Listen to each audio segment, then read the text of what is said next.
નમસ્કાર, આપ જોઈ રહ્યા છો એમજી લાઈવ ન્યૂઝ। પાલાવાસના મુકામે આવેલ શ્રી હિંગળાજ માતાના મંદિરમાં 14મો પાટોત્સવ ઉજવવામાં આવ્યો। સમસ્ત ભાવસાર સમાજના ભાવિ ભક્તો સવારથી જ નવચંડી યજ્ઞની પૂર્ણાહુતિ થઈ ત્યાં સુધી હાજરી આપી। હિંગળાજ મહિલા શક્તિ મંડળ બહેનો તથા યુવક મંડળના ભાઈઓ તેમજ આજના પ્રસંગે મોડાસા ચોયલા બાયડ પ્રાંતિજ ગામેથી આમંત્રિત મહેમાનો પધારેલા હતા। સામાજિક સુરક્ષા યોજનાની ખૂબ જ સારી કામગીરી બજાવેલા તેવા મોડાસા અને પ્રાંતિજના બંને સભ્યો બ્રિજેશભાઈ કે ભાવસા તથા વ્રજેશભાઈ ભાવસાને શિલ્ડ આપી સન્માનિત કરવામાં આવ્યા। કુવાસી બાળાઓને ગિફ્ટ તેમજ પુરસ્કાર આપવાનું આયોજન કરવામાં આવ્યું, જેમાં પ્રથમ સર્વ બાળાઓને કુમકુમ તિલક કરી લાડુની પ્રસાદી આપવામાં આવી અને આજના દિવસે જે દાતાશ્રીઓએ મંદિર સંકુલમાં માટે જે દાન આપેલું તેના માટે તેઓનું શાલ ઓઢાડી બુકેથી સન્માનિત કરવામાં આવ્યા।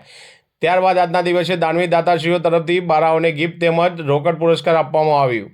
આજના દિવસે હાજર રહેલા સર્વે સભ્યોને તારીખ 27/3/2025ના રોજ હિંગળાજ જયંતિ નિમિત્તે હાજર રહેવા માટે આમંત્રિત કરવામાં આવ્યા। આજના દિવસે પ્રોફેસર ધીરુભાઈ શાહ દ્વારા મંદિર સંકુલની તમામ વિગતો રજૂ કરવામાં આવી અને આગામી દિવસોમાં મંદિરમાં કેવો વિકાસ કરવાનો છે તે અંગેની જાણ કરવામાં આવી। સમગ્ર દિવસ આનંદ ઉલ્લાસથી પસાર કરવામાં આવ્યો। ચેતન પટેલ, મહેસાણા।